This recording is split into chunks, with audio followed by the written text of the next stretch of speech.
Child, we is back up in the building. What's going on with it, everybody? What's going on? What is going on? Good morning to my good people out there on the internet. Oh man, oh yeah, happy Easter by the way to a lot of people up out there. A lot of people probably out there going to church today. Stepping in that. I know how that is. You probably don't go to church the whole entire year. But you like to go on New Year's and Easter. uh, um, which is ain't nothing wrong with that. Hey, you pray and you pray and praise the way you want to. You know what I'm saying? Hey, you do it the way that you deem fit, as long as you give him his proper due and his proper respect. We That's fine. That's all good. Me myself, man. Nah, I don't do that no more. I used to back in the day and stuff. Younger coming up, but even though today is one of Jesus's days, and it's not about bunny and eggs and so forth and so on, but yeah, I know how it go. Shout out to everybody popping up in here. Make sure that y'all hit that like button. I don't really I don't really care about y'all being in the chat. If y'all want to jump in the chat, y'all can jump in the chat, talk and say what you want amongst each other. If you want to say hello to everybody, but if you just want to sit back and watch the show, that's fine with me. Just hit the like button. I'm okay with that. Hit the like button while you're watching the show, and I'm cool with that. You ain't gotta jump in the chat. You could just ride along and just go. So y'all know how I give it up, but I'm jumping up, going straight to my Pittsburgh Steelers this morning, man. The Pittsburgh Steelers. Let's go. Y'all know how we do it. Drop big bomb. Big bomb for the Steelers, man. So as y'all can see right here, Pittsburgh Steelers up on the screen. Yo, I really like the moves that we made in the month of March alone. In this month alone, the moves that we have made as Pittsburgh Steelers have been amazing. We just recently, the most recent one, the most recent one I have, and I actually could just pull it up and just look it up, but March 26th is as recent as I got right now. Okay, I know today's the 31st, but it's today the 26th is as far as I go. So on the 26th, we grabbed up running back Cordell Patterson. Cordell Patterson spent most of his career down in Atlanta. Number 84. They had him as a wide receiver at first, but then they put him at running back. And he was toting the rock, going crazy. Up until they got Bijan, but look, he was running the ball extremely hard. He is a Deebo Samuel type of guy. Yes, he is. It is just what it is. When they started running the receivers and putting receivers in the backfield, the first two I could remember was Cordell Patterson and Deebo Samuels. They were like one and the same in the NFL at that time. He's a return specialist. He's a wide receiver also. There's so much that we can do with a Cordell Patterson. And he is a veteran at the same time. You know what I mean? He's a veteran. So that going into play, that means a whole lot. That he's a veteran, right? He's not a young guy who's gonna come in there was young guy make young guy mistakes. So we can expect him to come in and have high production level for our Pittsburgh Steelers, without a doubt. He should not come in, no learning curve. Um, I mean, everybody make mistakes. No one's perfect, but if he can play, I want to say if he can give us 95, 93%, 90% of who he is, truly Cordell Patterson, we're getting a great football player. Now, they have him listed as a running back. But for all those out there, we know that he can also go as a wide receiver, which just put a lot more depth inside of our receiver room to the receivers that we already have. And trust me, we have a lot. Um, as of right now, we do on the spring roster. The roster has not been broken down to 53. I would like to talk about more of our roster and find out more about our roster when we break it down to 53 because as of right now we have a lot more than 53 on our roster. Trust me, I've been going through it and trying to find out and feel the temperature of the team, and see what's going on. So I'm gonna go ahead with the March signings for the Pittsburgh Steelers. We've grabbed on the 25th of March, we went out and grabbed Kyle Allen, the quarterback, and Dean Lowry, defensive lineman. I like everything we're doing. Kyle Allen, I guess he can compete, but he's a third stringer. Let's just call it what it is. And he's not a bad third stringer. Some people you can argue that Kyle Allen can be a backup quarterback in the NFL. Come in, win a couple of games, play pretty good. So that quarterback room in Pittsburgh has just went through the roof. I mean, and it don't feel right because it just feel like I'm just coming on here gloating and talking about how good my Steelers is and how good that quarterback room is. It almost don't feel right.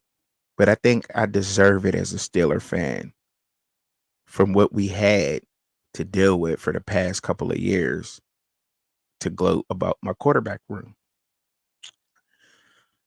Now, Kyle Allen, like I said, Kyle Allen's our third stringer. He's our third string quarterback. Russell Wilson, they say he's our first string quarterback. Justin Fields, our second string quarterback. When you have a future Hall of Fame quarterback on your roster and Russell Wilson, we can say what we want about Russell Wilson.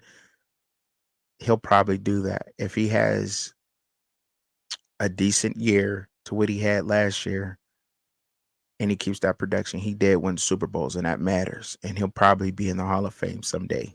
Let's just call it what it is. I'm not just saying this because he's a Pittsburgh Steeler. I'm not at all. If you go back and I made lives a while ago. I know this don't have nothing to do with it, but I used to make lives and I used to do something to where I used to rank quarterbacks, wide receivers, and running backs for the week in the NFL. Well, Russell Wilson was on that list a couple of times to me because of his touchdown to interception ratio. That's what matters, right? How many yards our quarterback is thrown for? Did that quarterback complete the pass? His completion percentage, right? Completion percentage, touchdown to interception ratio matters, right? That's what we care about. Like, let's just be honest, as fans, here on the fans' point of view, the morning after with no plan B, baby. You gotta say the baby like that. No plan B, baby. That's what we care about, right? We don't care about our quarterback out there fancy and can he juke or whatever. We care about our quarterback dropping back. Did he complete the pass? Was it for a first down, a touchdown, and is he throwing picks? And Russell Wilson did a fair job at that. He did. He honestly did. And at one point of time, and his completion percentage still probably was at the best in the NFL.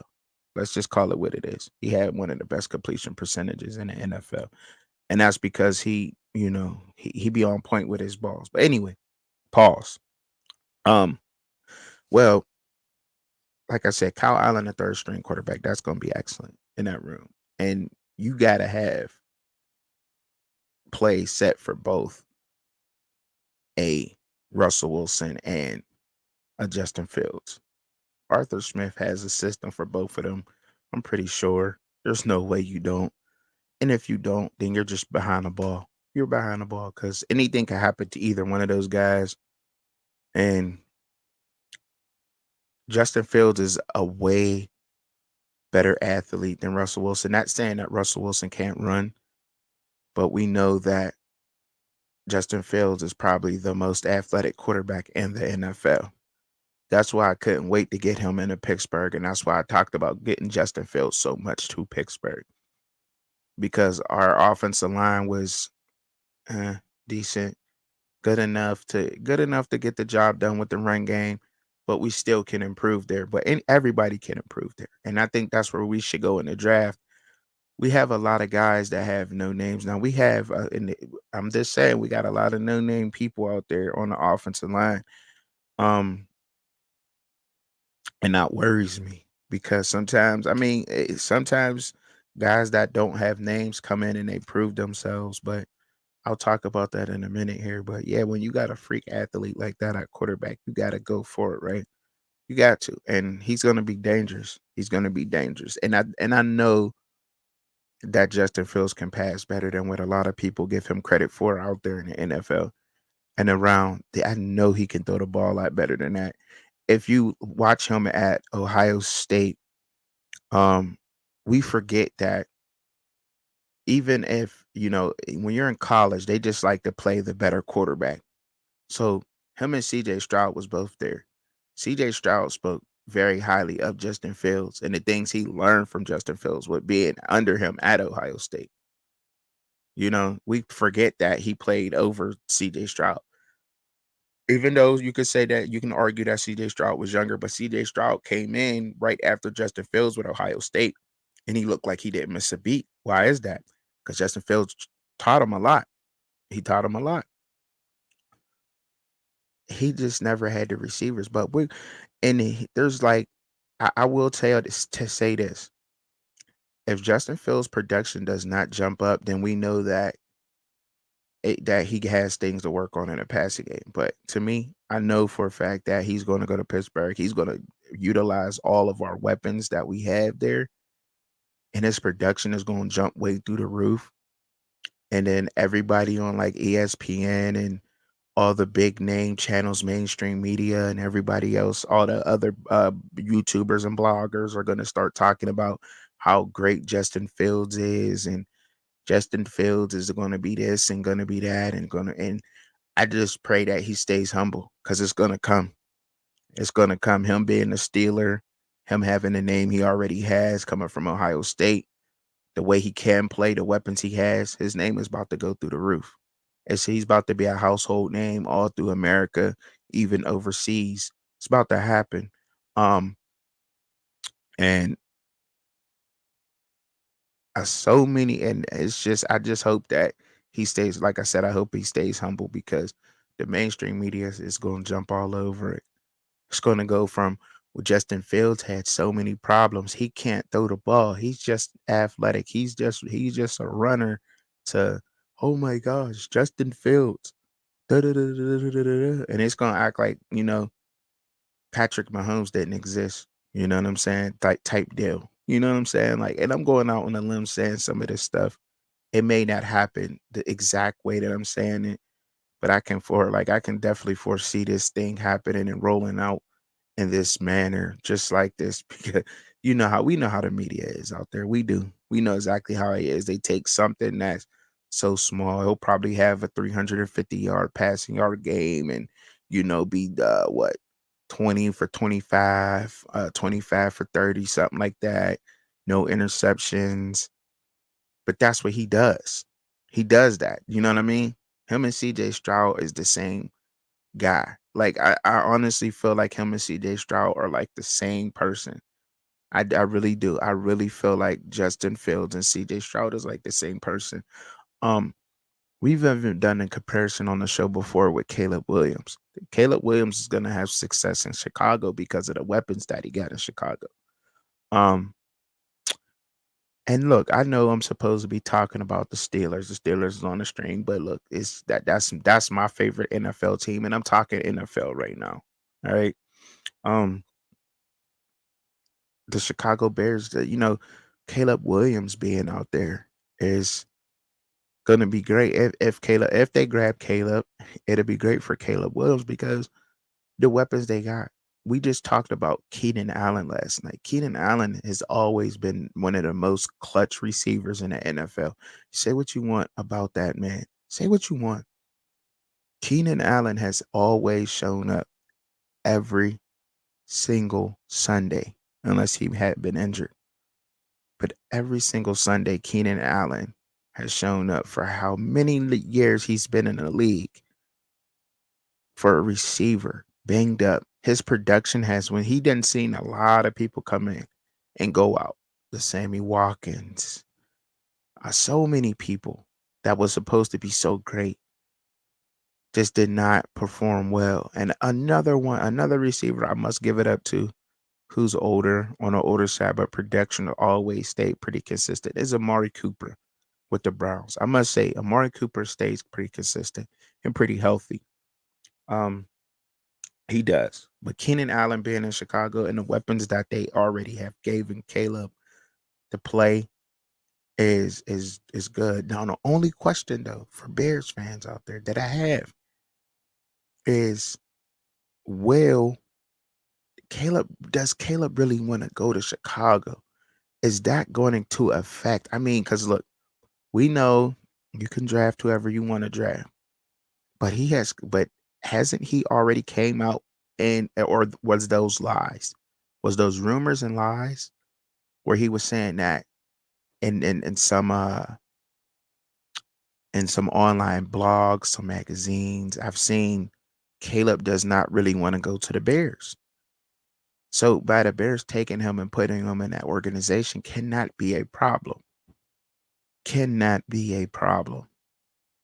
If he does not want to be at that organization and they still draft him, will you get the best out of him? And that's why, to me, when we talked about his pro day on a show a couple weeks ago, on a Saturday, I talked about, did Caleb Williams purposely tank his pro day?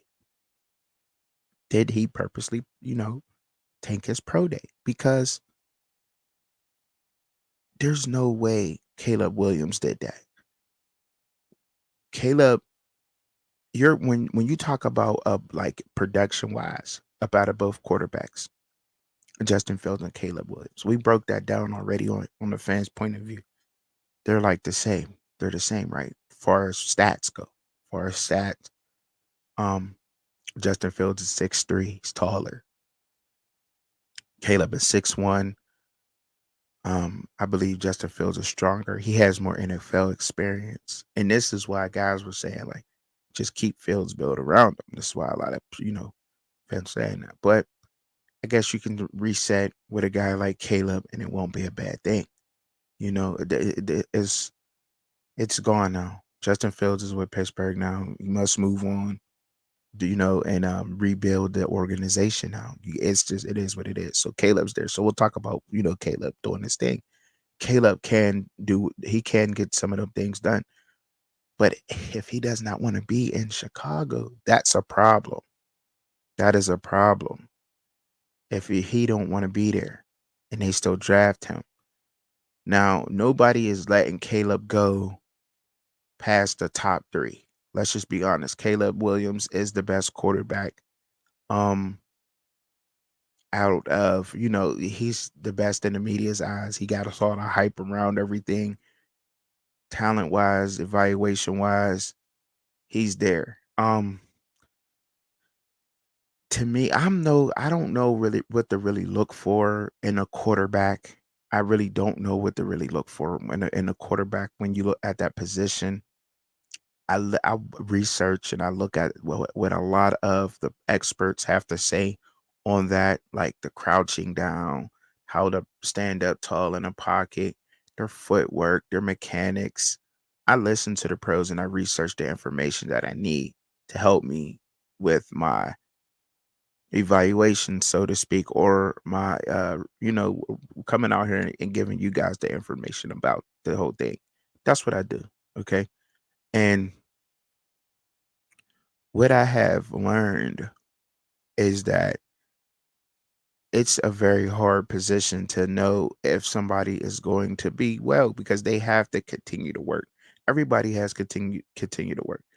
But quarterbacks in the NFL have to get better. every single year.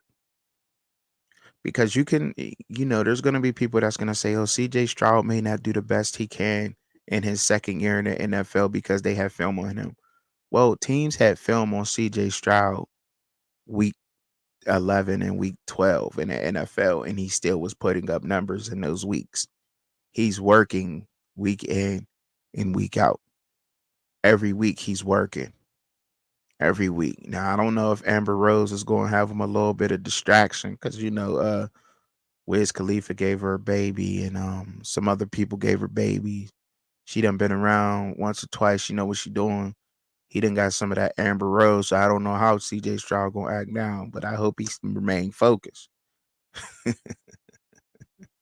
For real. But that you just it's one of those positions you don't know. So what I'm getting at here is that Caleb Williams was not the best quarterback last year in college football. That's what I'm saying. That's all I'm saying here. And I know y'all out there like, wow, where are you going with it? He's not. No, Caleb Williams was not the best quarterback last year in college football. I would say the best passer of the football last year in college football was Michael Penix Jr. Oh, what is he talking about, Michael Penix? Yes, Michael Penix Jr. It was the best passer of the football in college football last year. It's a fact. Everybody loved Michael Penix when he made it, and he was representing the Pac-12 and the national championship. Everybody loved Michael Penix. Up until that point, Michael Penix is going to take down the Oregon Ducks. Michael Penix is going to take, and they rightfully deserve that. Kalen DeBoer led that team with an iron fist. He led that team to victories. That staff at Washington, Kalen DeBoer and Michael Penix Jr., were not playing no games in college football last season. They were not. They deserved everything they got. Everything. And had they not run into a juggernaut of a college football team in Michigan, Washington nobody else can take Washington out. It had to be that Michigan's defense. I'm telling y'all that right now. And I know it's easy to get here behind this mic and say, well, if they didn't play them. No. I believe if Washington had played Alabama, Michael Penix would have lit Alabama up. And this is my argument. We sat here and we tried to figure out what was going on with Georgia and Alabama's of last year. Their defenses was nowhere near dominant as they used to be, as we're used to seeing them. The front seven, and I'm just in the cornerbacks. It's something was just missing out of those defenses on both Alabama and Georgia. You don't believe me? That's why a Georgia team who was so dominant lost to Alabama. That's why an Alabama team lost to a Texas last year. And that's why Michigan beat Alabama. The proof is in the pudding, y'all. It's just out there. Could deny all you want. People could say, oh, well, this guy here, Trucker Chubby, has no idea what I know exactly what I'm talking about. I watched the season, how y'all did. I did all the research y'all did. So a lot of y'all out there might be Roll Tide fans and can't accept that fact that that the SEC defenses were not the best defenses. To me, on my evaluation, looking at the numbers, the best run defenses anyway in college football came out of the Big Ten. And that's just what it is. The level of competition, you call it what you want to call it. Michigan and Penn State. Who was right underneath Michigan and Penn State? In my eyes, from my eye test and statistically, this is going to shock you. Miami Hurricanes had a very good run defense last season. Very good. Very good run defense. Well, anyway, I'm getting at all this to say Michael Penix was the best passer of the football in college football last season. Michael Penix Jr. should be one of the 3 quarterbacks that is getting picked, but he's not. He's not, and he's gonna slip to a great football team, and Michael Penix Jr. is probably gonna have the if he goes to a football team that needs a quarterback, if he goes to a team that needs a quarterback, and he starts on the football field, Michael Penix Jr. will have a better production than a Drake May, than a Caleb Williams, and who's the other guy? Oh yeah, and then Jaden Daniels. Yes, he will. It's just it's this is Truck and Chubby's opinion on the quarterbacks that's going to the NFL. I say this because he was the man. He just was. Both undefeated. They beat what? They beat Texas. They beat that Texas defense. They beat my Longhorns. Shout out to my Longhorns. They beat that Texas defense. He was slinging that ball all over the field. Looking so pretty that spiral was. Was it not? Played Michigan and got hurt. They said he was soft. Have you ever played football with a broken, bruised rib? Do you know how it feel to get your ribs bruised? Let me tell you. So we got these drinking leagues. We have a softball drunk league. You drink beer, play softball with a bunch of grown men, and we got a flag football league the same way. This is why I don't play this no more anyway, because I can't afford to get injured. I have to take care of my family. So, it's fun to play these sports. Anyway, I remember I was playing defense and I caught the guy was 6'5". He couldn't guard me. So he threw and he clotheslined and he punched me in my ribs. 6'5". And I didn't feel it. My adrenaline was pumping the whole game. Didn't feel it. Got home. Um, and I couldn't breathe. And then this is a fact. And it was just bruised. Couldn't breathe, had trouble breathing, couldn't bend on that side. So I had it kind of, like this. And they gave me one of those things, to where I wasn't, putting my arm down.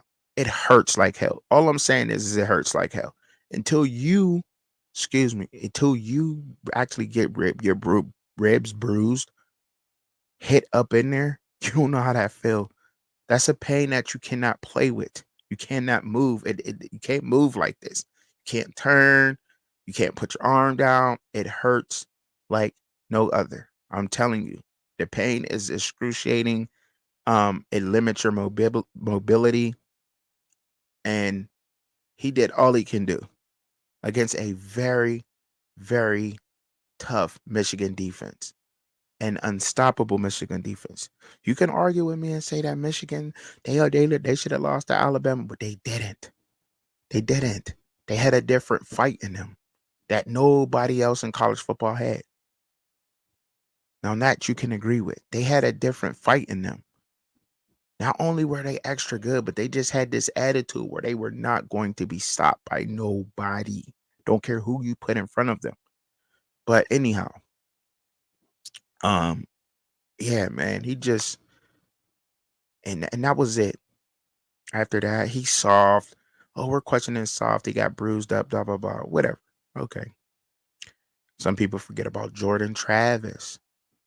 Yes, he got injured, but up until that point, they were talking about Jordan Travis being in the Heisman conversation. He'll be out there. Some team will take a chance on him being injured. You do get better. I would grab him in a heartbeat. He's a nice player to grab. You don't have to reach to grab him, but you'll get good production out of him. He's a little shorter, but if you like those kind of guys, right now they're talking about Joe Milton. I've been made a video about Joe Milton. How many people see me make the video about Joe Milton? I know y'all seen it. I talked about Joe Milton. And now they're talking about him, and I actually said in that video, I'm gonna try to find a short today, and I'm gonna post it, and I'm gonna post it as a short because I like to say, haha, I was right. you know, um, I like to do that sometimes, yeah, because I'm petty. But anyway, I said Joe Milton, his stock will probably jump up once they see him run. Once they see his athletic ability, he will jump to the roof. 6'5", run, jump out of the gym. Once they see that with Joe Milton, a lot of teams will be interested in him in the NFL. And I said that. I did. I promise. I know I did. That's just um Even when I was talking about our quarterbacks, us not having quarterbacks, should we draft one? We probably should go after Joe Milton. And that was what I was saying. But Joe and his stock going up. I'm a Spencer Rattler fan. I don't think Spencer Rattler's a first round talent only because of his production in college football. But he will be a productive NFL quarterback.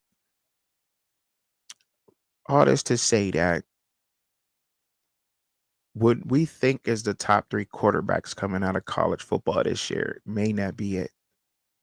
And you don't know, and we don't know because it's a tough position to evaluate. But what we can say and what we do know is that Michael Penix will work the hardest. He should definitely be one of these guys they're talking about taking in the first 5 picks. Um, I really hope not. I hope he slips to. Shout out to my bro Shad, the Revenge of Kyle Wright. I really hope he slips to your Raiders, bro. If you're hearing this, if you're watching this, I really hope that Michael Penix Jr. slips to the Las Vegas Raiders. Um, and he lights it up with Devontae Adams, and the NFL's finally like, oh my goodness, Michael Penix Jr. He's back. He never went nowhere. He never went nowhere.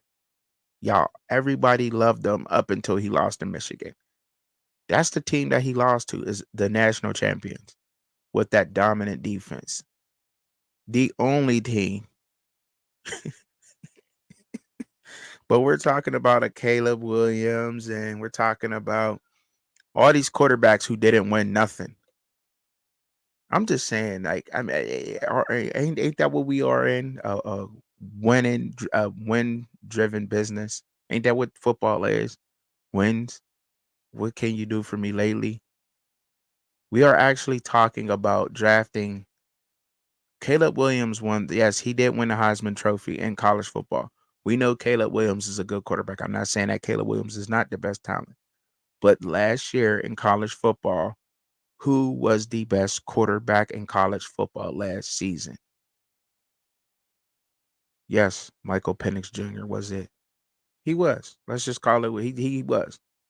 He was the whole season, consistently the whole season. Mm, mm, mm, mm. Sipping my coffee. So I wanted to talk about the wide receivers in the draft. I actually got another slide pulled up with March Madness and everything, but y'all see what's going on in March Madness. We see what's going on there. The top seeds are pulling off the games. I think they got the seeding correctly. They did a really good job this year with seeding. There's been a couple of upsets, but not nearly as much as last year's. I would say, not nearly as much shook up as last year's was shook up.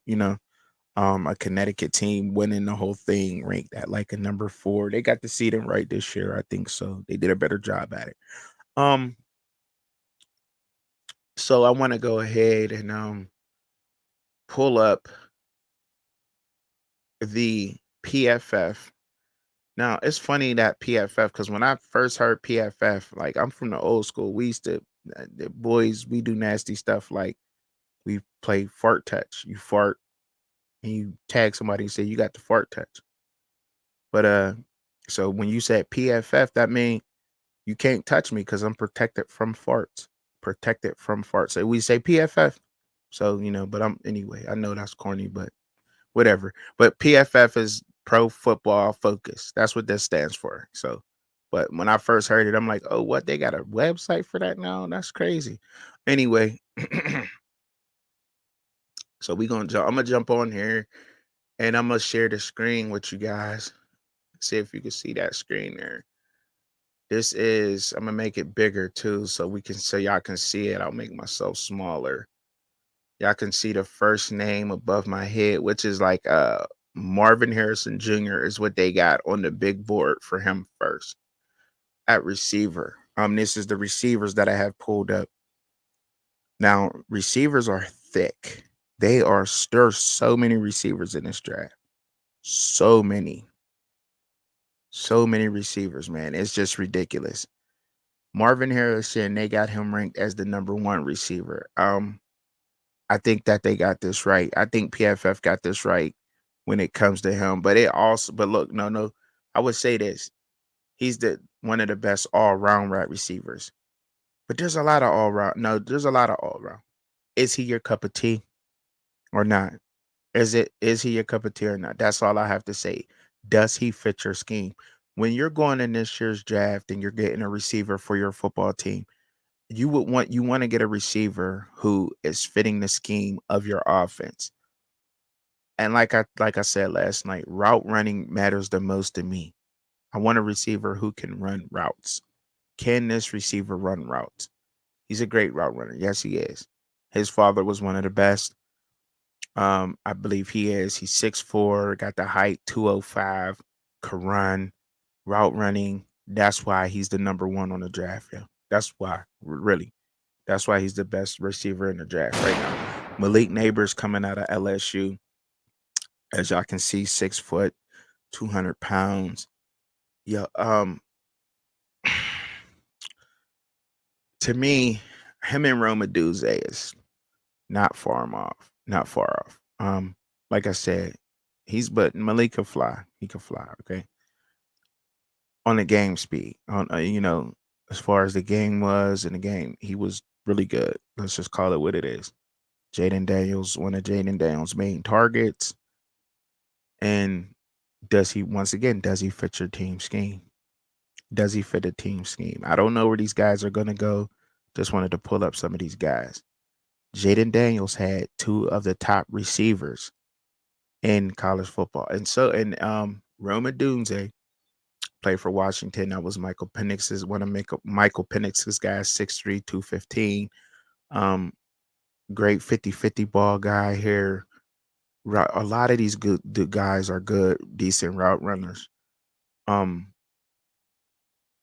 they are. They're all decent route runners. A lot of these guys are. Brian Thomas Jr. from LSU. I got him pulled up here. Now, see, I don't agree with the PFF grade of Brian Thomas Jr. I think he played a lot better than what they're saying. They gave him a grade at 74.2, a season grade. I don't think he was a 74. I think he played a lot better than that. I think Brian Thomas Jr. played a lot better than that. 6'4", 205. There's a lot of 6'4" guys out there, and that can run. Julio Jones type of guy, size type of guys, but it can run. Adonai Mitchell from Texas. Shout out to my Longhorns, baby.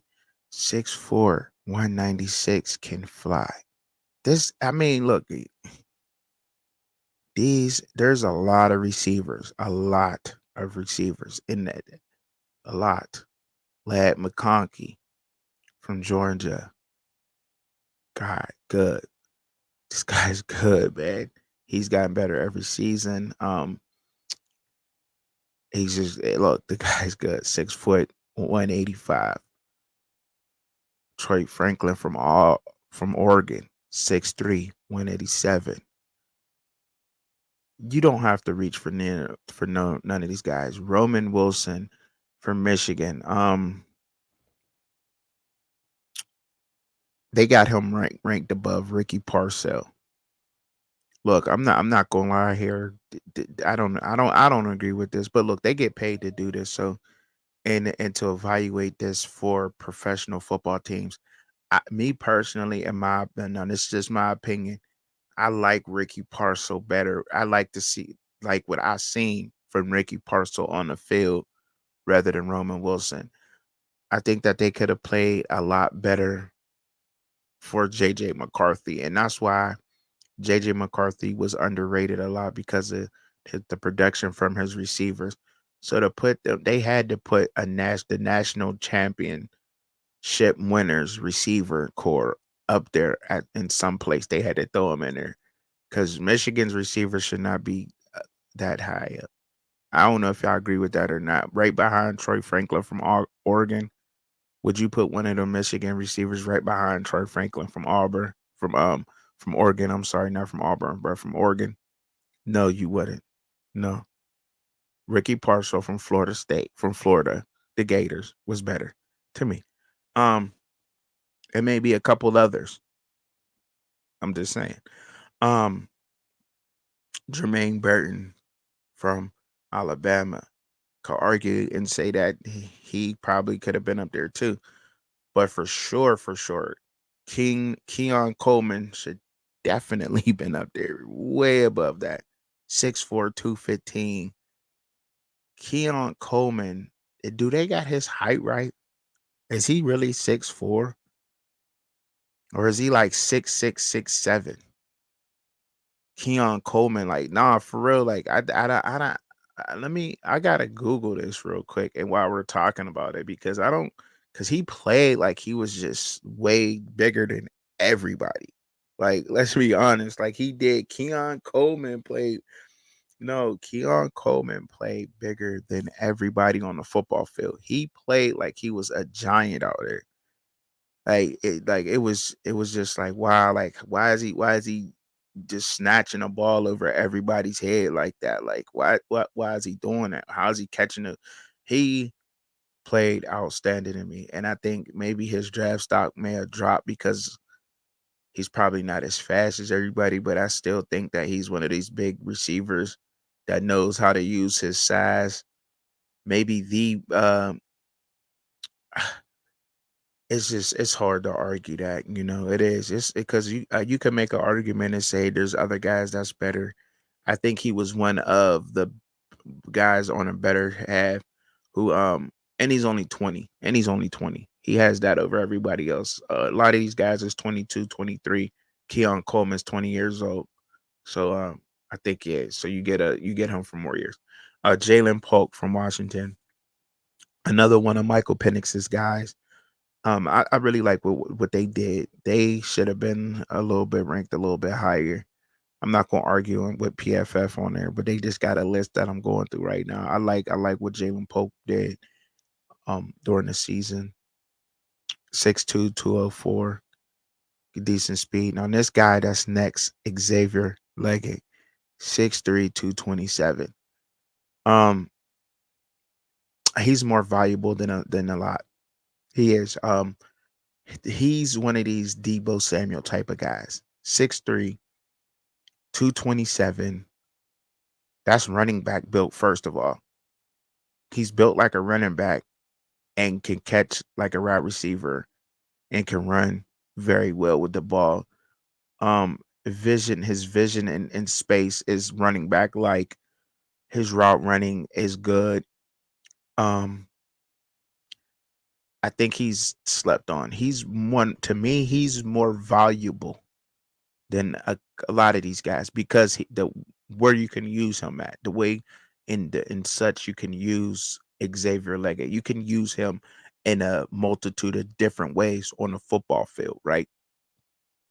So I think that he's one of those guys that's more valuable. And whoever gets Xavier Leggett, and I'm hearing the Buffalo Bills is looking at getting him because he's one of those guys, one of those big, he knows how to use his size for 50-50 balls also. He's athletic and he runs like a running back. And I think he would be perfect for the Buffalo Bills to look at. Like, and I've actually seen that Buffalo is looking at grabbing up Xavier Leggett, and I think that'd be a huge pickup for the Buffalo Bills. I honestly do, um, because of his size and everything like that. And I was always saying like the Bills need a running back or do they need a receiver? Well, why not just get a Debo Samuel type of guy like Xavier Leggett? Kill two birds with one stone. Perfect pick. Um, for them. Jalen McMillan from Washington. The receivers, they stepped up in a huge way. I'm not gonna lie. Their receivers played up. So I mean, those Washington receivers are good. I'm not gonna sit there and knock them. Xavier Worthy, yeah, we know his stock went way up when they seen him run, right? He took off. Just speed, speed, speed, right? And when you run like that, man, oh my goodness. 6'1", 172. Yeah, I don't know. They don't when you run like that, he has to, but just for that alone, yeah, like you gotta grab a guy up like that. That's running a 4.2 like that. Gotta grab him, right? You can't let him.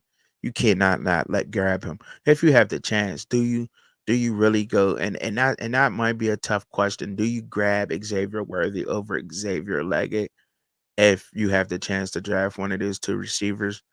Is he going to come off the board first? I think he's going to come off the board first at receivers. After Marvin Harrison.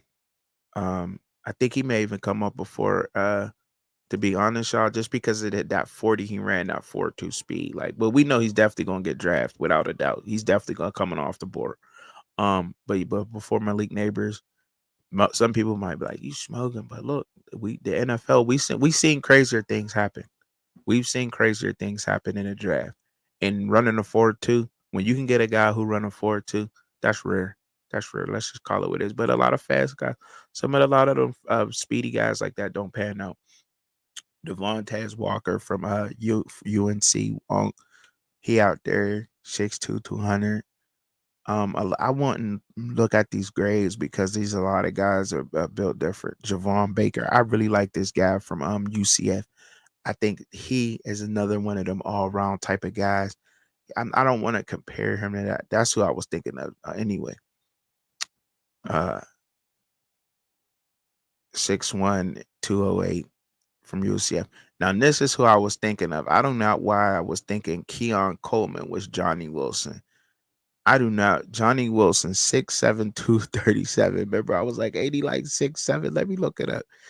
That's who I was thinking of, was the Johnny Wilson guy. Now, the fact that I was thinking about him is the fact that he's probably placed where he needs to be, because I didn't. I'm like, Johnny Wilson, like, I don't know why I kept on thinking that Keon Coleman was Johnny Wilson. I don't know. But anyway, and I should know better than that. So y'all can call me what you need to call me, do whatever you need to do. But Johnny Wilson, 6'7", 237. His speed is going to make his stock go through the roof. He is a sleeper pick for whoever out there. We have not seen this type of size since Megatron. Um, I'm not comparing him to that. That's huge shoes to fill. That is huge shoes to fill. I'm not comparing him to Megatron. I'm just saying we ain't seen a 6'7" guy run. And this is what I was talking about. He just towered over everybody on the field, right? And he really used that size. He really can jump. He's athletic. He's fast. He's decent speed. I would really want to know his speed and see what he run in a 40, or just how fast he is. But no, nonetheless, though, I've seen him play, so he can get the job done. All right, for sure. I think he a possession type of guy, though. That's another guy. Jeremy Thrash from Louisville, 6'1", 185. Think they got him underranked. He played a lot stronger, a lot bigger than that. Malachi Corley, from Western Kentucky, 5'11", 210. Brandon Rice, 6'3", 210 from USC. These are all decent guys, man. Jacob Cowan, really like this guy. Seen him work. I did not know he was 175, and that's why they got him down where he's at. I did not know he was 175. I thought Cowan was bigger than that. But Anaya Smith from Texas A&M, 5'10", 200 pounds, running back like type body. You need that. You need that in there out there. Like I said, man, there's so many guys that's out there in the league, man. There's so many guys that's out there, man. So I'll talk about a little bit of this March Madness deal. All right. Let's get up into the March Madness real quick. All right.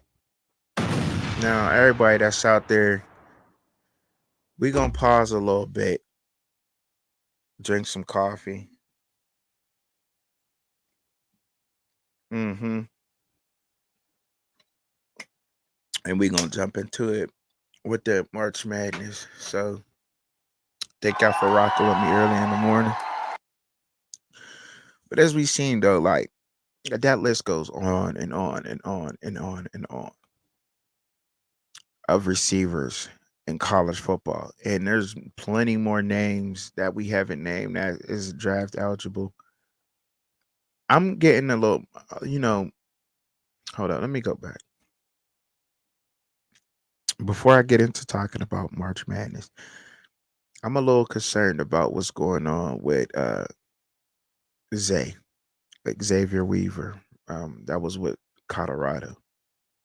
I must admit that I'm getting a little bit worried about him, man, and what he's actually doing in the draft. As if he's going to play, if he's not going to play. I'm a little worried about that. I'm not going to sit here and lie and say that I'm not, because I am, bro. Um, I don't understand what's going on with him, and how, and he didn't run, he didn't participate. He wasn't one of the most. He had 900 yards, but he wasn't one of the most dynamic guys, and he has to separate himself. His pro day didn't go as planned. I don't know if somebody's going to pick him up, or if Coach Prime is going to help him out in that situation. But I must say that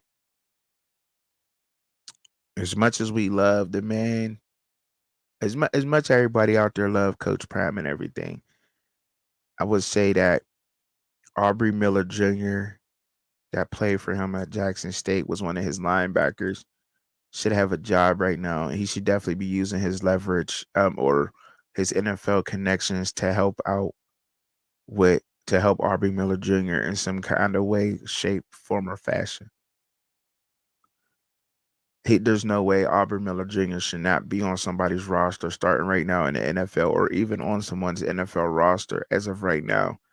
But he wasn't. He was with the Miami Dolphins. He's a hard worker, and it just goes to show that sometimes when you need certain people, they're just not there, and you have to, and the best person you always should depend on is just yourself, because right now he's out there high and dry, but yet he played for the gold jacket guy, whatever. And that's why I think there's some more truth and some more things that's going on behind the scenes in Colorado. We seen two great coaches leave the organization. Um, and I'm not trying to say that he ain't a good guy, but we seen two great coaches leave. We did. Just call it what it is. Sean Lewis and Charles Kelly both went away from the situation. Say that they're not meant for the light, but you gotta win. You could be in the light, but you gotta win. That's all I'm gonna say about that. But I'm gonna keep it moving on to the March Madness, because I'm not gonna do that this morning, y'all. It's Easter Sunday morning. A lot of, like I said, a lot of y'all, let's rock it with me before y'all went out to church, and probably while y'all sitting there, like, man, let me turn on Truck and Chubby something. You know what I'm saying?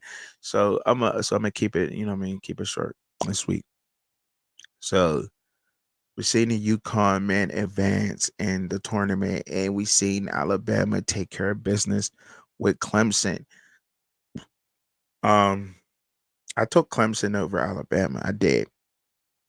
And I said that they got the seeding right. Alabama, they're a 4 seed. Now, I'm not the super huge basketball guy, especially on the men's side. It's a shame to say that I know more about the women's college basketball than I do the men, honestly, but it is what it is. Duke and North Carolina. I think I said North Carolina in that game. I think Duke played well, but I think North Carolina just has a different toughness this year that we have not seen and displayed. And I do think that Purdue is going to win it all because of Zach Edey and whatever else. And we talked about this last night, but I wanted to bring it up again. You know what I'm saying? Wanted to bring it up again a little bit, because the losses from last night. Now, today we do have some other games on the women's side, right? Um, He's coming, and some people could say it's easy to pick the women's the seeds or the seeds, but I think this is where gut checking time is coming in. Oregon is tougher than what I thought they was on the women's side of basketball. They're a lot tougher than what I thought they was. I gotta give them credit. I didn't think they were going to take care of business against Notre Dame, but they did. And now they got Dawn Staley's South Carolina Gamecocks, and they ran into a tough Indiana team, and it goes to show, if you play them tough, which I think Oregon will, um, You could slow them down and you could beat them. Colorado just got embarrassed by Caitlin Clark. Embarrassed by Caitlin Clark. I'm gonna say that, like, look, they did. One person beat Colorado, the women Buffaloes. It's just a fact, y'all. I'm gonna leave this up on the screen. I'm gonna take my I gotta take my video down for a little bit, so bear with me. Just bear with me. I gotta take my audio my picture out for a second here.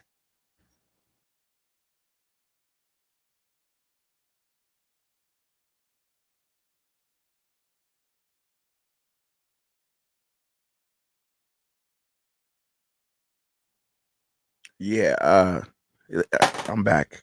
Yeah, so I don't know why it does that sometimes, but it's okay though. It ain't gonna stop. They Yeah, they got embarrassed by Happy Easter, Robert Bruce. Good morning. Thank you. Yeah, they got embarrassed. They absolutely got smashed by one person and Caitlin Clark. She passed the ball all over them. They just couldn't do nothing with her. I don't think LSU is going to run into that problem with Caitlin Clark. Of course, everybody wants to see this rematch. Neither team is built the same as they were last year on the women's side of the ball. So when it comes down to it, you know, but I still got to go with LSU. Some people say, well, they not built the same neither. Well, they're built a little bit better than what Iowa is. I mean, Iowa's just simple. Caitlin Clark is the answer. They have nothing else outside of Caitlin Clark. That's me. I mean, yeah, they shooting. They got a nice little rebounder. They shooting pretty well. I give you that. If you want to argue that point, I give you that. I say okay, and then I'll raise you right, and then I'll say, well, if you want to talk about, oh, excuse me, if you want to talk about them rebounding,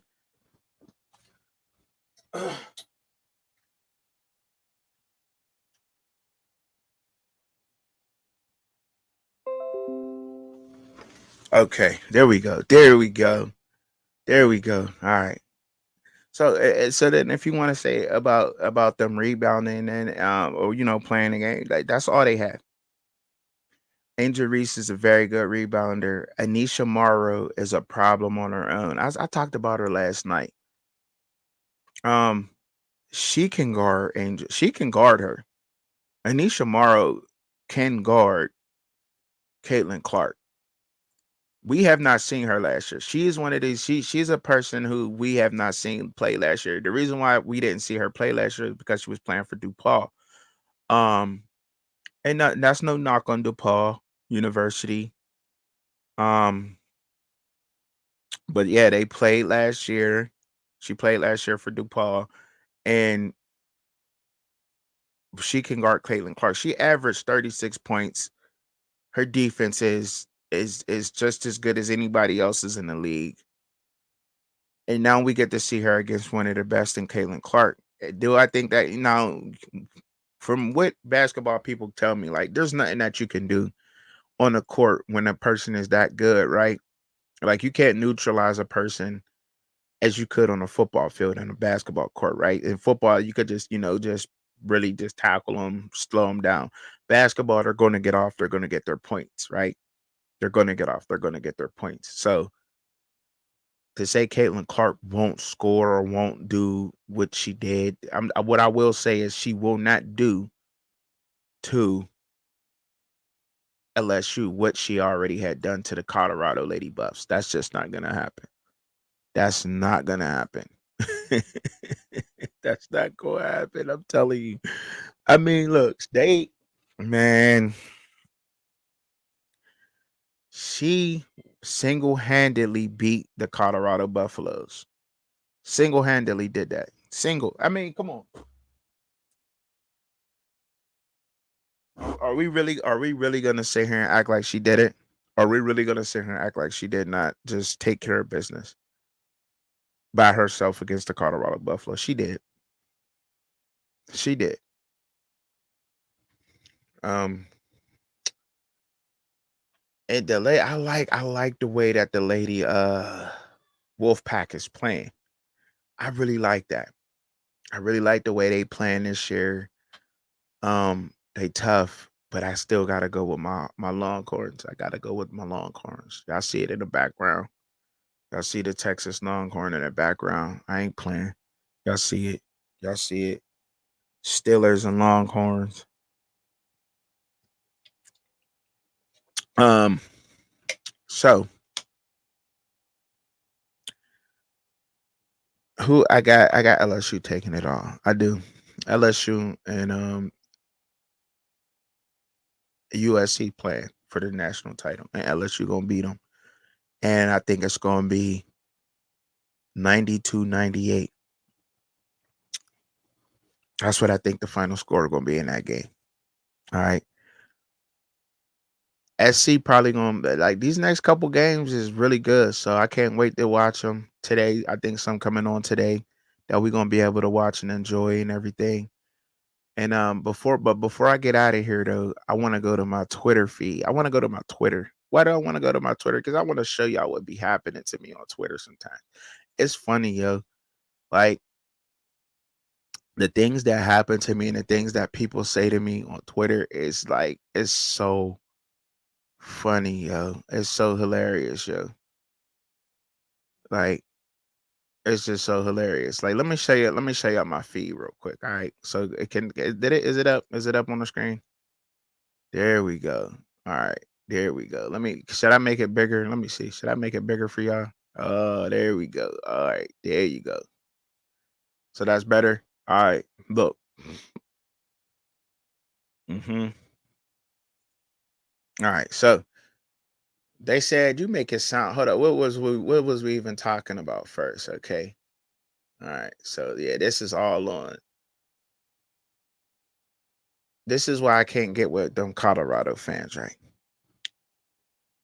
They say he exceeded Colorado 3-win expectation last year, coming off an historically bad 1-11 year with their worst roster in college football. Did not even have a full off season to recruit and implement things. Hired late January, not bad for a first year rebuild. Much better O line and roster this year. Like, this is why I can't get with them, right? Or on certain things, just because they're why are we defending a 1-11 season, bro? A 1-11, a 4-8, but then when I actually bring up guys like Brian Baum for Northwestern, people get mad. Brian Baum for Northwestern was 1-11 the season before in the Big Ten. In the Big Ten. Went 7-5 last year, completed the whole season last year at 8-5, and they won a bowl game over Utah. Come on, man. They won a bowl game over Utah. Why must, and when I bring that up, people avoid that and they get to talking so much different things. Like, I'm not saying that you can say what you want to say about a 4-8 season being if that's an improvement and y'all really want to and y'all really it is okay, it is from 1-11, 4-8 is an improvement. It just is. Okay, you got 3 more wins than what you did. Facts. That's a fact. That is a fact. But when I said simply that, and I want, hold on, let me make my picture bigger so when I'm talking to y'all hear me right now. Y'all see what I'm saying. When I got to talking about this year being another rebuild, people gave me heck about it. You're too negative. You're this. You're that. How could I be doing that? When how is that? It's the same thing going on. He brought in how many kids this year? 30 new guys. He brought in 30 new guys, a new coaching staff. If you think that y'all defensive coordinator being gone for for that long time, and that defense having to run a whole brand new defense, even the guys that were there last year, is not a problem and is not going to affect the way that y'all play football this year, think of something different. The proof is in the pudding, y'all. I mean, they say the things out loud and then they fool themselves into thinking something else. Like he actually even answered that and said that. This is almost the same thing that's going on. Somebody just came in for January, correct? Somebody just came in January. They just got their defensive coordinator in February, right? Wasn't it February when y'all defensive coordinator came in? When the it was February. The defensive coordinator came in February. New guys have been coming in. All the older guys now have to learn a new defense. He got not only did that defensive coordinator have to coach every positions coach, and every positions coach on that defense has to be on the same page as the defensive coordinator, but that position coach now has to coach the other guys, the schemes. It's a lot of work that got to go on in Colorado, is all I'm saying. And for you to be thinking that they're going to have a super duper great season is another thing coming because of the things that they had to pick up on the fly. That's all I was saying. That's all I ever been saying. That's all I've ever been saying. And he could have been gotten the guy from the Cincinnati Bengals to Colorado. Like, who was checking for the Bengals safety coach? Who was doing that in the NFL? Let's just be honest. Nobody was. Maybe it's the way I delivered the message, but nobody was checking for the safeties Bengals coach, y'all. Like, we know that. He could have been in Boulder, Colorado, implementing the systems, but he wasn't. And I said this before, and I must say it again. And I love my Twitter feed because it goes crazy. And a guy actually said, no, he can't rebuild through the portal. That's the whole point of this thread and this discussion. Um, he said, you make it sound like they lost to Stanford. Colorado did lose to Stanford. That was the most embarrassing loss. After that loss, that's when the whole everything fell apart. And I said they beat Utah, but I was talking about the Brian Baum 1-11 to 7-5 team. You know, um, Mr. Maurice and his guy No Catback being trolls on me, I should say. So let me make my screen bigger so y'all can see the trolls on here. And why I had to break this down to these guys, right? So he says the problem is people thinking their opinions are truth and they follow it with just I'm just keeping it real, and people who don't agree are just fanboys or whatever terms they use. And I said, you know what? Opinions are what we all have out here. Don't play yourself. Belief, judgment, thoughts are one and the same. Over her fans' point of view, we got game. We just more than numbers and names. You feel me? Like, they play games when I ask questions. Like, all I did was ask this guy a question about um I posted, well, first off, I posted this whole thing about Ari Wasserman, and he was saying it's his truth. And it seems like it's yours as well. No problem. However, I'm being disappointed in the way Coach Prime approaches college football. Whether he'll be here in the next 2 years is being a failure is an opinion, not facts. The fear of change is wild. Like, it don't matter about facts and opinions. Like, he trying to sound like he's super duper smart, and this is the problem. Like, you know what I'm saying, these guys they defer when you don't say things to these when you don't say things that these CU fans want to hear. They don't like your channel. They won't support you no more. I don't get the same support from the same guys no more. Period, point blank. Do I cry about it? No, I don't. Because instead of them manning up and wanting to have these discussions either live or on the phone, and they got my number, they just rather run. So to me, they're cowards. They are cowards. If you got my phone number in the game out here in this podcasting platform space, and we no longer kick it, and we've been on shows together, You're a coward. You are a coward. And people will soon find out how much of a coward you are. My channel has grown not because of your help. My channel has grown not because of what you have done, because y'all have sabotaged me. Y'all have start spreading rumors about what Truck and Chubby did not do.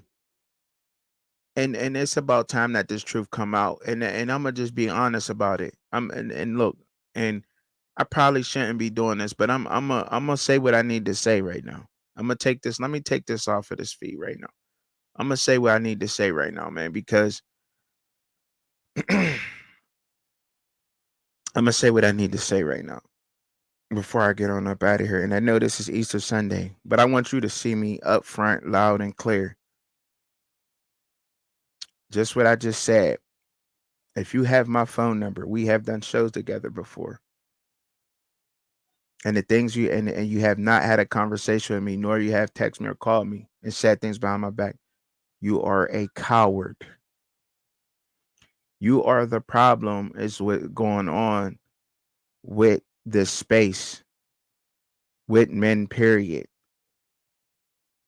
And why they say, and why these men can't admit that you have feminine female tendencies. I am not coming on here to beef. I am on here to come and simply just state the facts and the truth. This is facts and truth. This is, take it how you want to take it. I have never said anything behind your back. So why have you guys did nothing but talk behind my back? Sabotage me, stop supporting me and my channel. What did that come up? When did this start? Because, and I know I'm going way left with this, y'all. And I know it, but I just gotta address these guys, because if not, they're going to continue on doing that. There's a whole crowd of people who used to support me, used to come around and this and that. And you told your followers and you told your listeners that I was negative, that I wasn't this, that I wasn't that. We are all the one and the same. Nobody in this space is a professional. Nobody in this space is a professional. Nobody. None of us anyway. Now, have there are there like the only one that is good and that's valid out here that I know is Coach Hayes. He's actually been a coach. But other than that, everybody out here drops opinions, thoughts, and everything else.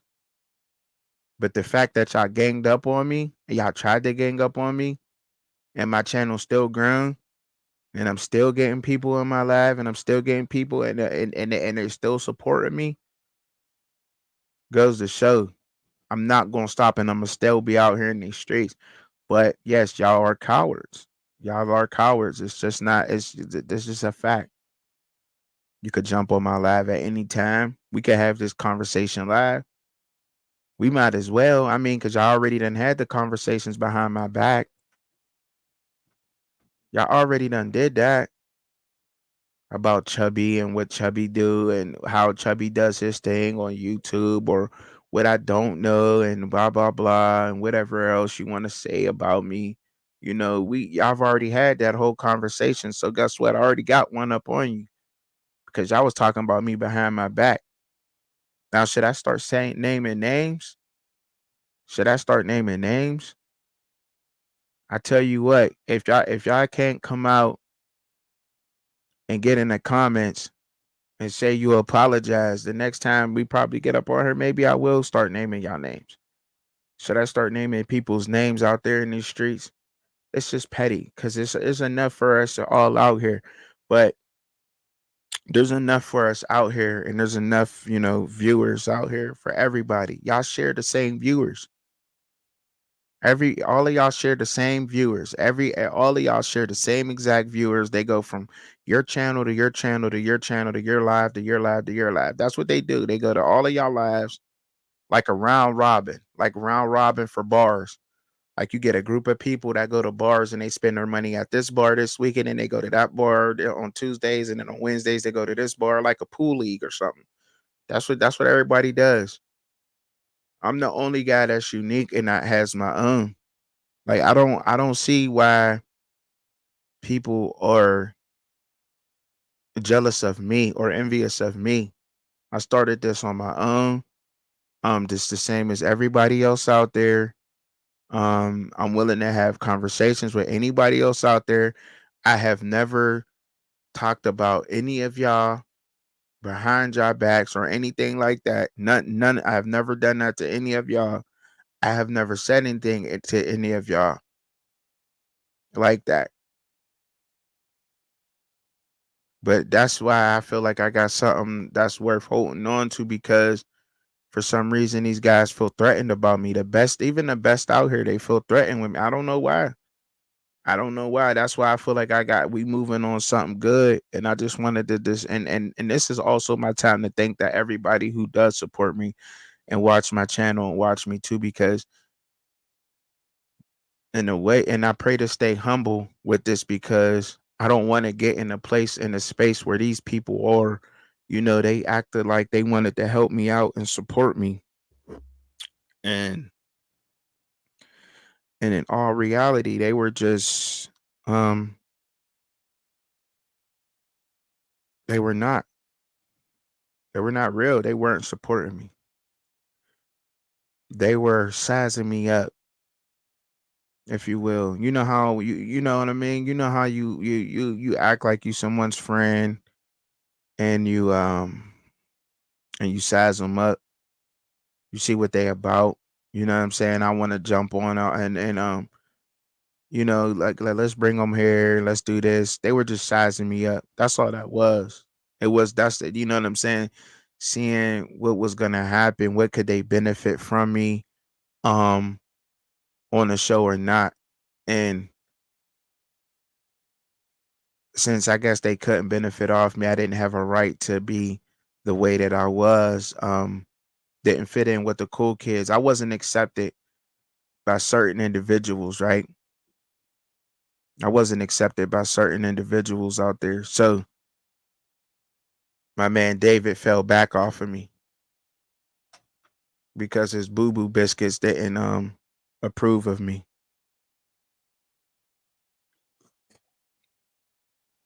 So he fell back.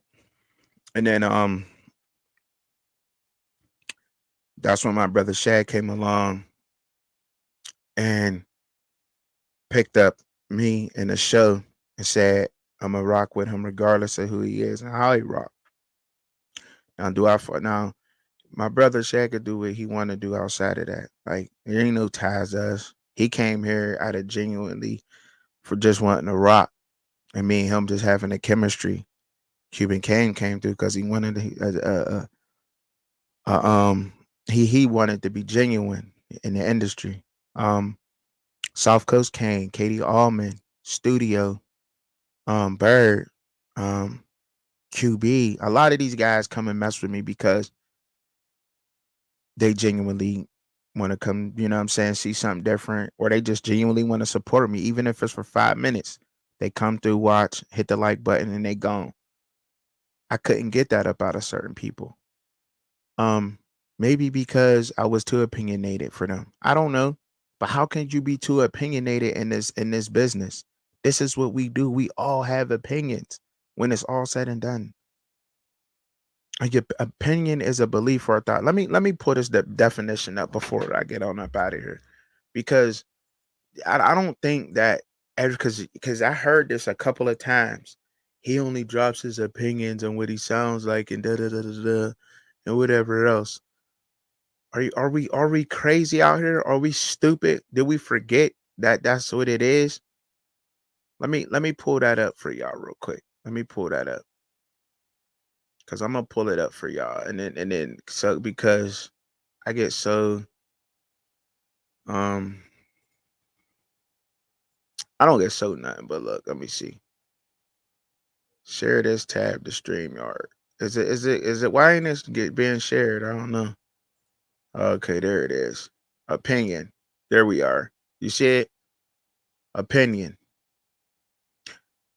A view or judgment formed about something not necessarily based on fact or knowledge, right? An example, I'm writing to voice my opinion on an issue of great importance, okay? Which similar to an opinion in the same thing, which is this pretty much means the same thing. Belief, judgment, thought or thoughts, school of thought, thinking is all in the same realm of opinion. Does not mean it's, you know what I'm saying? It's the same thing.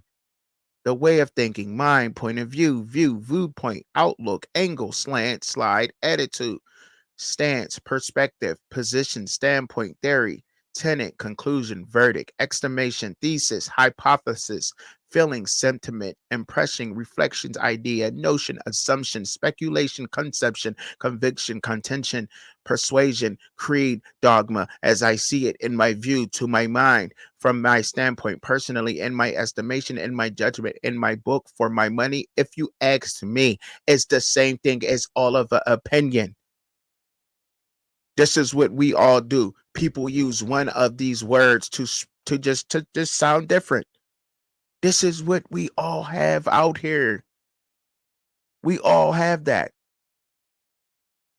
And it is up to certain guys out there.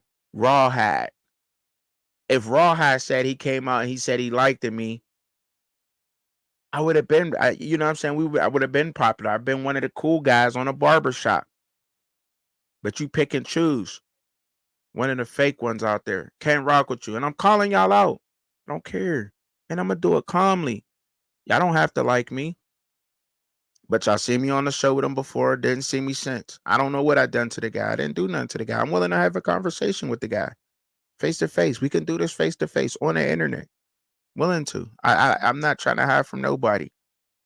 Y'all tried to sabotage me and it didn't work. And that's just how I feel anyway. The beliefs or views or a large number of majority of people about a particular thing, the changing climate of opinion, the beliefs or views of a large number of the majority of people about a particular thing is your opinion. And that's what a lot of those Colorado Buffalo fans do. It's an opinion. Exactly what Mr. Mari's done to me on X all the time. An estimation of the quality or worth of something or someone. Do we have the understanding of this, y'all? By now, all right, and that's all I wanted to show y'all. That's what that is. We all have that out here. There's nothing different than what anybody else has. Nothing different. I am doing nothing different than what nobody else has. Nobody is out here doing something special to what Truck and Chubby has not done. Um, that's just what it is. I don't hide behind my microphone. I don't hide behind the screen. I don't hide behind everything. Um, y'all say what y'all want about me. And I thank God that y'all did do what y'all did, because I wish I would, I wish we'd have been able to have this conversation offline. But since people were ducking me and everything else, we can't have that conversation. Is there such thing as an internet beef? Absolutely not. There's no such thing as an internet beef. I don't beef on the internet. And there's enough space for us all out here. But the fact that some of these guys did not embrace me and bring me in, or did they have these conversations with me, that's why my channel went from here to here. But all they was trying to do was size me up, and they sized me up. They got me going down, got my shit tilting, and then boom, left it alone. You know what I'm saying?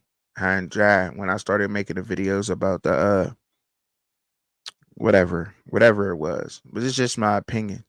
And a lot of guys got different opinions. That's what we all got out here. And I hope that people are smarter and smart enough to see how this works with these guys. Like that's all we are all one. Nobody's different. Nobody's extra special out here. You can get on here and you can talk in a different kind of voicing. You can speak and to use all different kinds of big words. Your vocabulary, you can dive into your extensive vocabulary online to sound smarter than other people, to sound like you know way more than what somebody else is talking about. You can not stutter. I have a natural stutter when I'm talking. You can do that and sound like you may know more about my team or more than what somebody else knows, but you don't know more. People gatekeep. And when people gatekeep and people have a huge following or they have a bigger following, they tend to use that to try to use and they to talk about people, to up talk about if I talk about this person enough, people are going to go check out this person enough. You know what I'm saying? And that's just how that works. But like I said, I just pray to stay humble on the situations and stuff like that. But now I'm not gonna let people I'm gonna get that out the way early. I'm not gonna get that. I'm not gonna start saying things and keeping things in like that for years and years to pass. I'm gonna get that in and out the way as quick as possible. I think I gave these guys enough time to reach out to me and to talk to me about this certain situation, but no, and me and David Talks Buffs was building towards something different.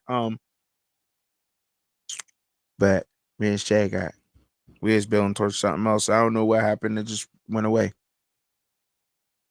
Like I said, his boyfriend didn't approve or wife, whoever. I don't know. I don't know what was going on. Somebody didn't approve or something. I don't know. But look, and no matter what the situation is, y'all, I always love y'all coming through and supporting the ball. Y'all know I get messy. Look, I do.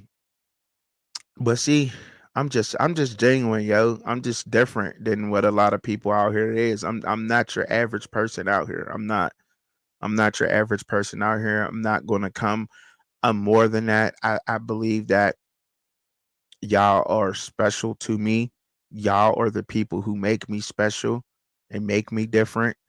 Um, and your favorite. And sometimes when you find out your everybody's like when you find out, people are in cahoots against you, and it's clear as day. It's clear as day. I know y'all see it. But what was I trying to say? I wasn't trying to say that. What I was trying to say was y'all make me who I am. Y'all make me special, and y'all make me feel more comfortable out here in this space to talk the way I talk and to just be myself. And that's just how I am. Even in person.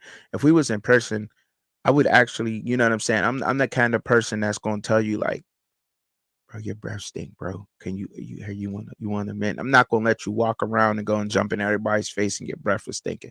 You know what I'm saying? You get what I'm saying now? That's the kind of person I am. I'm a very outspoken person. And I do it in such a way now. These guys, y'all could take it how y'all want to take it. Y'all probably try to take it to a next level or something like that. And I just advise not to do that. Now I'm not saying that I'm this guy or I'm that guy, but I'm just saying like this is just a simple conversation to be had between men that could have been had, but it wasn't done like that. It was done in such a way where um it was sabotaging. It just what it is. You know what I mean? Like, all right, we ain't gonna mess with him no more. But for what reason? There's no real reason.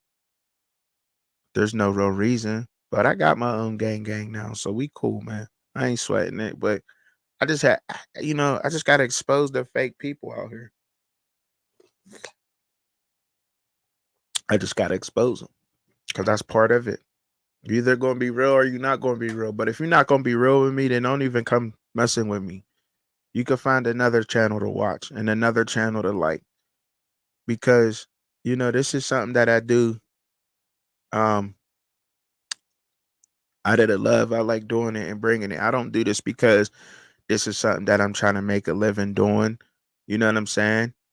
It's not. And yeah, I work a job. I can't sit in front of a computer screen all day and do this. You know what I'm saying? Like I could obviously if I had more supporters, You know what I'm saying? Or lots of people, donating to my channel and so forth and so on. But I don't ask for none of that. I don't ask for donations. You know what I'm saying? And all that other crap. Like, I don't do that.